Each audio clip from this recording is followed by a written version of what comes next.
Hello, everybody, and thank you very much for tuning into my presentation today. My name is Franz Fenninger from the Vancouver General Hospital, and I would like to tell you about our research where we use machine learning to analyze immune cellular compartments in a pre-transplant cohort and what we can learn from that data about the effects of kidney disease on the immune system. So this research is part of a bigger collaborative effort, the Genome Canada Transplant Consortium. And so in this project, we aim to improve the outcome of kidney transplantation in Canada. It consists of 4 pillars. First pillar, epitope matching. We develop new methods for HLA epitope typing and also new algorithms to match donors and recipients based on that data. The second pillar, immune monitoring, deals with the surveillance of the immune system of the recipients and how we can prevent graft rejection. In the third pillar, personalized immunotherapy, the data of the first and second pillar are used to devise personalized immunosuppressive therapies for our transplant patients. And the last pillar deals with ethical and legal aspects of the project. Several of my colleagues are presenting on the topics of different pillars in different poster sessions. In my talk today, I will focus on the second pillar, immune monitoring. So we try to monitor the immune recovery and also the competence of the immune system, and we use different methods to do that.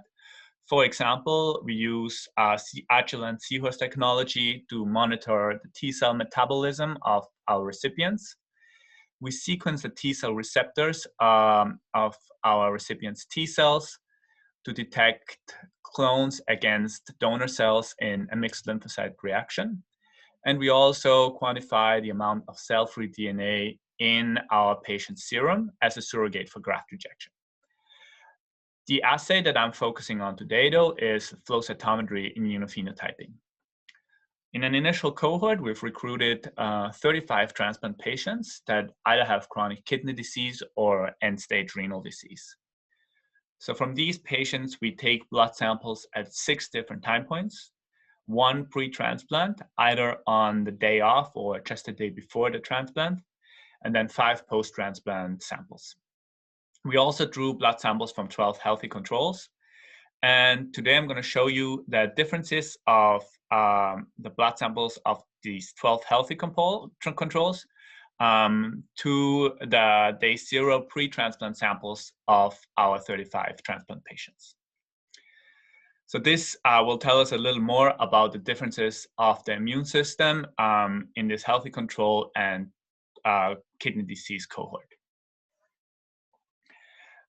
We know that the immune system can cause kidney disease, for example, through autoimmune mechanisms, but also kidney disease can severely alter the immune system.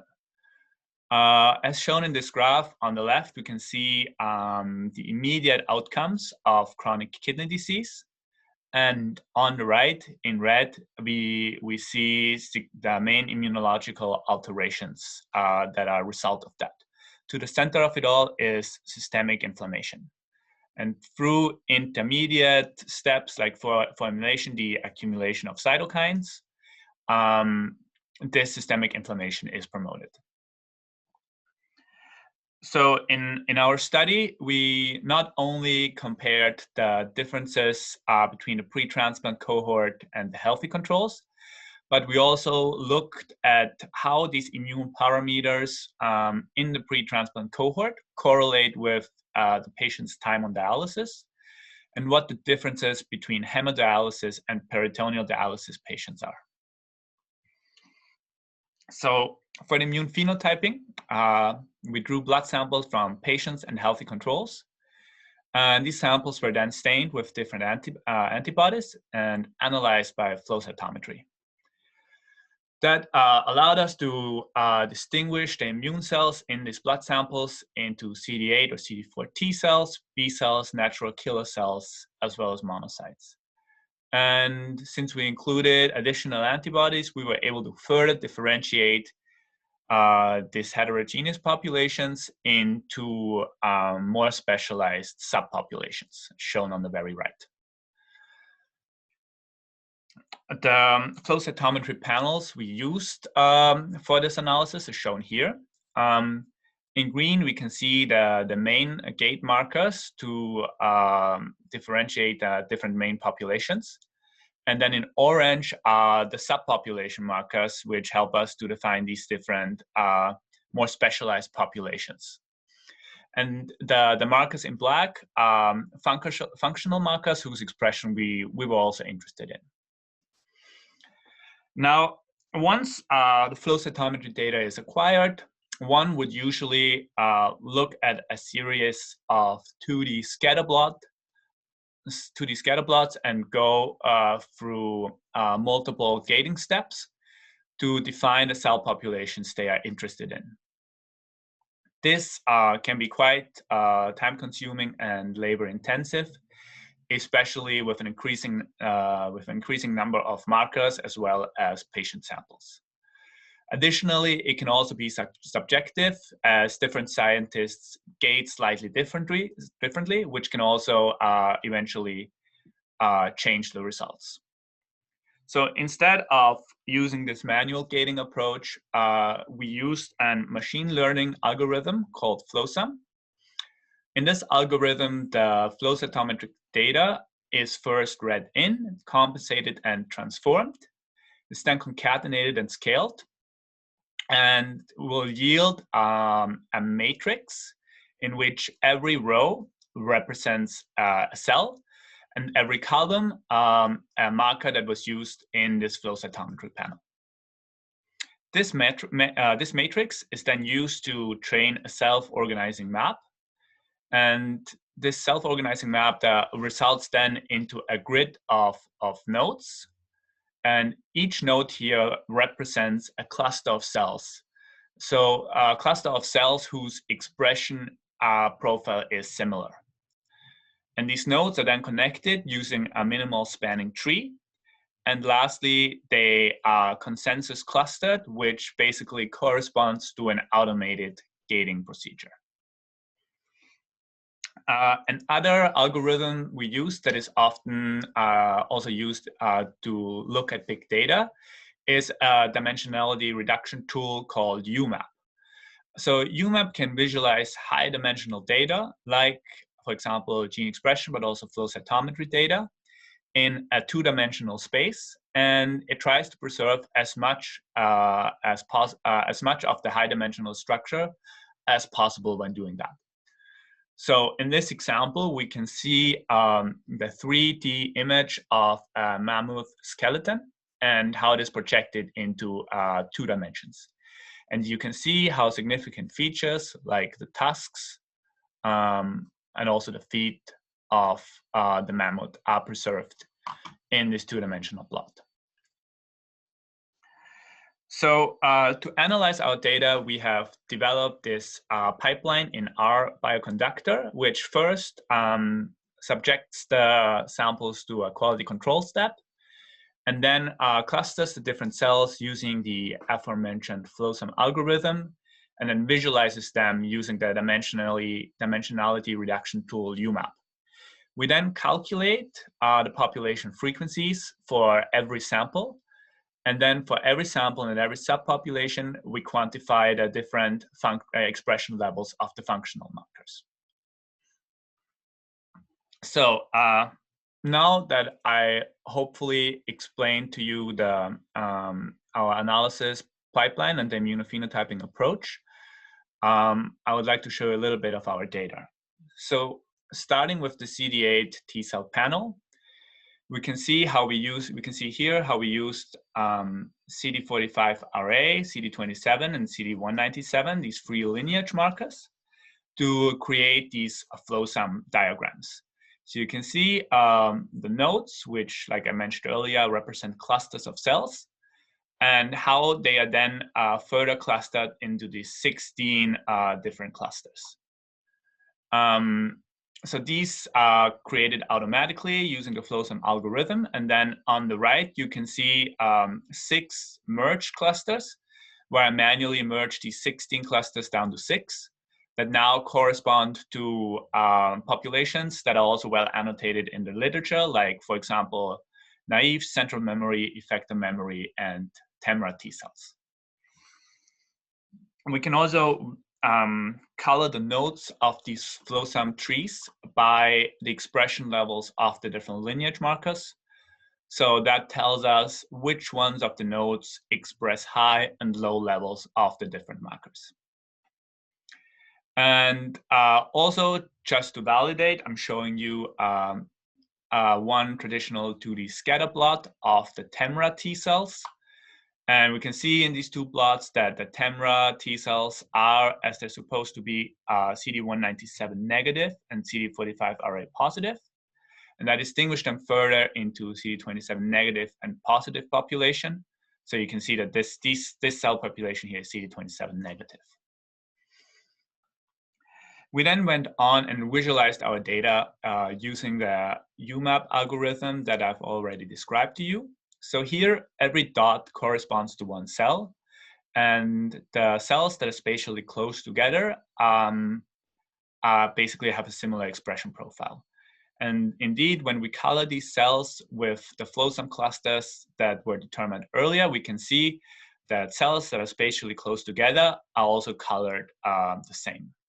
And on the left, you can see the coloration for the 16 automated clusters, and on the right, the 6 manually merged metaclusters. Also, this UMAP visualization can be colored by the expression levels of the lineage markers. So again, we can see where we have high and low expression of the different lineage markers in this UMAP visualization. So this so far has been all aggregated data of our patient and control cohort. But now I'd like to show you the differences between these two cohorts. So we can split up our data and visualize it independently.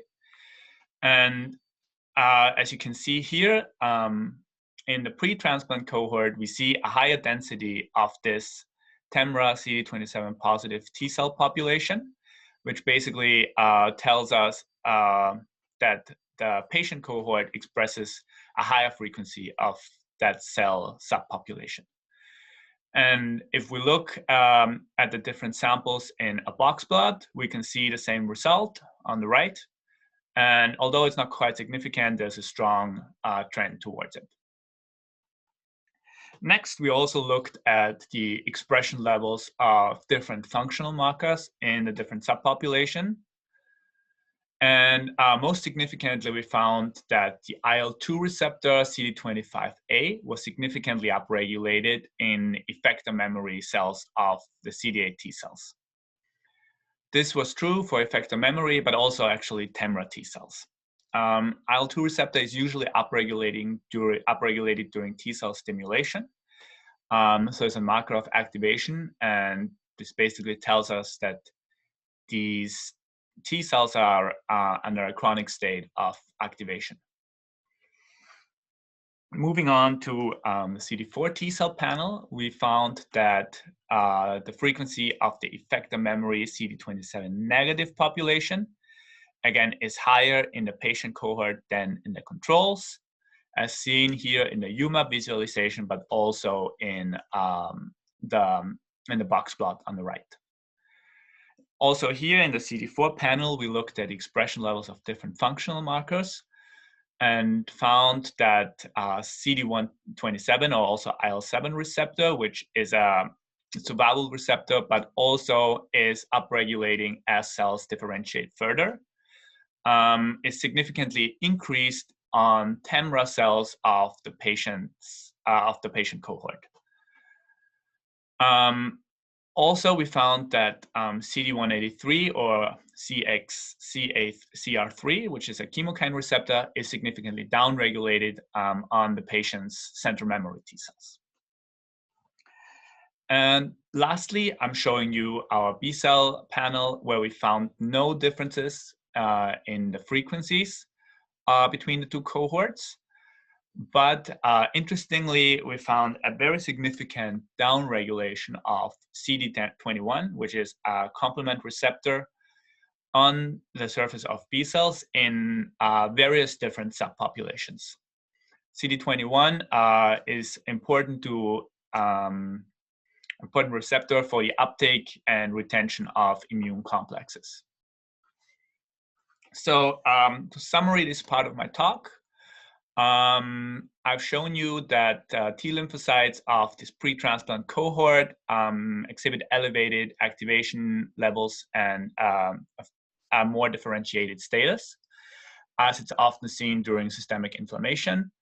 And this was indicated by the increased frequency of CD8 TEMRA CD27 positive T cells, which has also been described in the literature.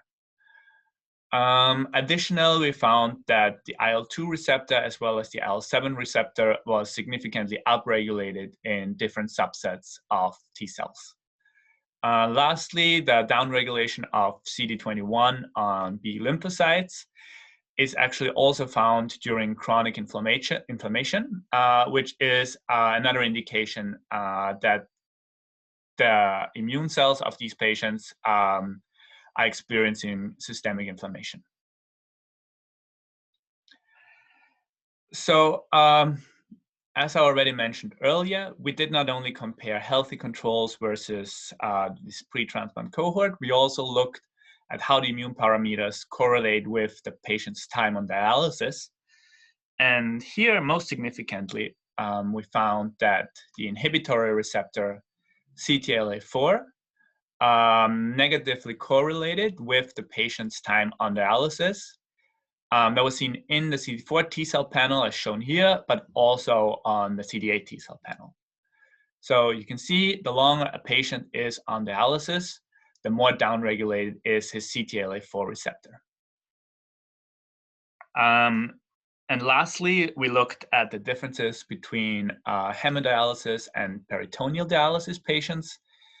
And here we found that patients that undergo peritoneal dialysis have a significant upregulation of their HLA-DR receptor in effector memory T cells, and to a lesser degree also in naive T cells in the CD4 subset.